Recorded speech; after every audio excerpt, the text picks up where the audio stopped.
Assalamualaikum warahmatullahi wabarakatuh. Di sini saya Muhammad Mesa Rindra dengan NIM 2119218 akan memberikan video pembelajaran untuk MTS kelas 7 semester 1 dengan bab yaitu Al-Quran dan Hadis Pedoman Hidupku.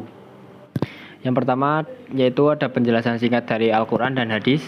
Yang pertama, Al-Quran itu berfungsi sebagai sumber utama ajaran umat Islam dan pedoman hidup dari umat Islam karena ia adalah wahyu Allah Subhanahu wa taala yang ditulis sesuai lafal dan maknanya langsung dari Allah Subhanahu wa taala.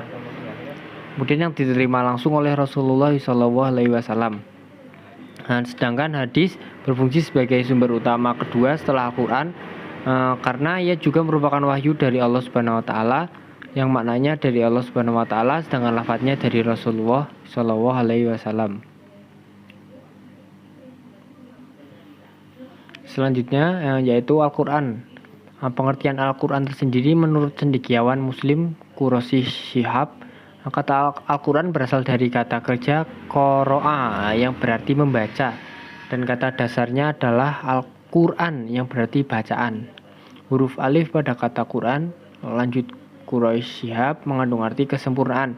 Dengan demikian, maka Al-Quran adalah bacaan yang sempurna. Tidak hanya sempurna akan kandungannya, namun juga redaksi serta petunjukannya.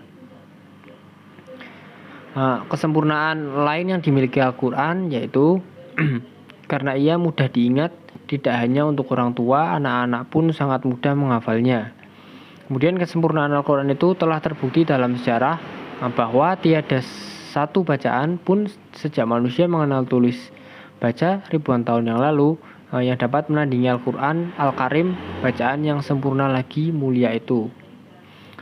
Lalu kemudian dari pengertian tersebut dapat dipahami bahwa pertama, Al-Quran merupakan kalamullah yang artinya bukan ucapan Nabi Muhammad SAW, malaikat ataupun makhluk lainnya, tetapi firman dari Allah Subhanahu wa taala yang diturunkan melalui wahyu yang memberikan jaminan kesempurnaan dan terbebas dari kekurangan. Kemudian yang kedua yaitu Al-Quran merupakan mukjizat, artinya hal luar biasa yang diturunkan kepada Nabi Muhammad SAW. Kemudian yang ketiga yaitu Al-Quran diturunkan secara mutawatir, artinya riwayat yang disampaikan oleh 3 orang atau lebih yang memiliki kualifikasi terbaik sebagai orang-orang yang berhak mulia, sempurna, kemampuan hafalannya dan tidak pernah berbohong. Kemudian yang terakhir yaitu membacanya merupakan ibadah. Membaca Al-Quran menjadi tanda keimanan seorang. Sebagai tingginya imannya, semakin sering dan sungguh-sungguh membacanya, maka semakin meningkatkan imannya. Kemudian yang selanjutnya yaitu nama-nama Al-Quran. Nama-nama Al-Quran tersendiri, Allah Subhanahu wa taala menyebutkan Al-Quran dengan berbagai macam sebutan. Di dalam Al-Quran banyak kita temukan sebutan itu.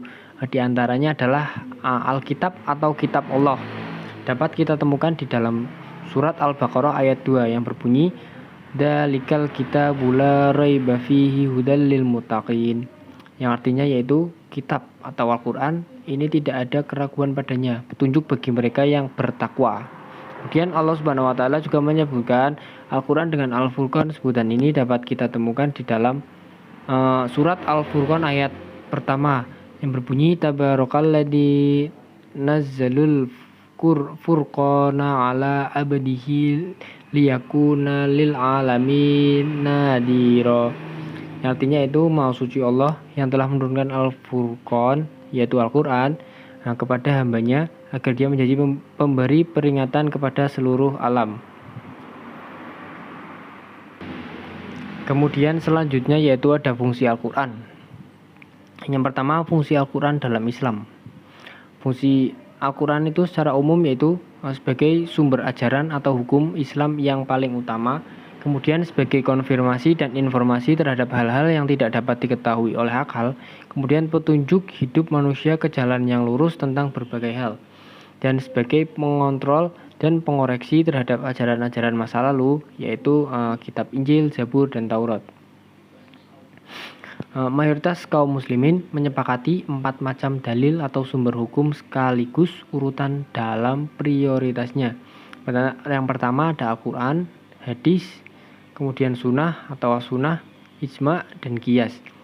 Apabila dihadapkan dengan sebuah kasus atau peristiwa yang memerlukan ketetapan hukum, yang pertama dilihat adalah dari Al-Quran. Jika ditemukannya hukumnya di dalamnya, maka hukum tersebut yang dilaksanakan.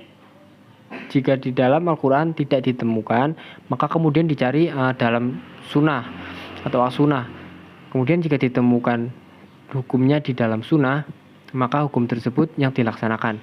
Jika tidak ditemukan hukumnya di dalam as-sunnah, maka kemudian melihat apakah terdapat ijma atau kesepakatan para ulama dari para mujtahid yang hidup satu zaman mengenai hukumnya. Lalu jika ditemukan, maka hukum tersebut yang dilaksanakan. Jika tidak ditemukan, maka dilakukan ijtihad atau upaya mengeluarkan hukum oleh para ulama yang memenuhi syarat-syarat tertentu dengan menggunakan qiyas terhadap nas Al-Quran dan as-sunnah. Kemudian di dalam Al-Quran ada 3 fungsinya sebagai petunjuk. Al-Quran menjadi petunjuk bagi manusia secara umum, kemudian petunjuk bagi orang-orang yang bertakwa, dan petunjuk bagi orang-orang yang beriman. Jadi Al-Quran tidak hanya menjadi petunjuk bagi umat muslim saja, tetapi bagi manusia secara umum. Kandungan Al-Quran memang ada yang bersifat universal, seperti yang berkaitan dengan ilmu pengetahuan, dan itu bisa menjadi petunjuk bagi semua orang, tidak hanya orang yang beriman Islam dan bertakwa saja. Al-Quran Al-Karim adalah kitab terakhir yang diturunkan oleh Allah Subhanahu wa Ta'ala. Al-Quran menghapus kitab Taurat, Zabur, Injil atau kitab-kitab pendahulunya dan seluruh kitab yang diturunkan. Al-Quran adalah sebagai hakim atau standar untuk menentukan benar tidaknya ayat-ayat yang diturunkan dalam kitab-kitab sebelumnya. Oleh karena itu, tidak ada kitab-kitab yang diturunkan sebelum Al-Quran yang masih berlaku setelah Al-Quran diturunkan. Kemudian materi yang selanjutnya yaitu hadis.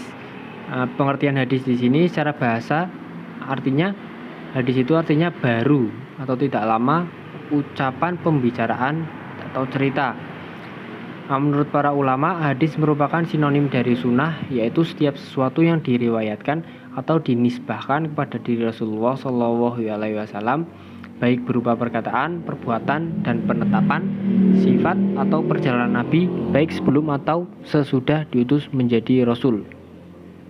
Kemudian perkataan di sini yang dimaksud dengan perkataan adalah segala perkataan yang pernah diucapkan oleh Nabi SAW dalam berbagai bidang seperti bidang syariah, akhlak, akidah, pendidikan, dan sebagainya.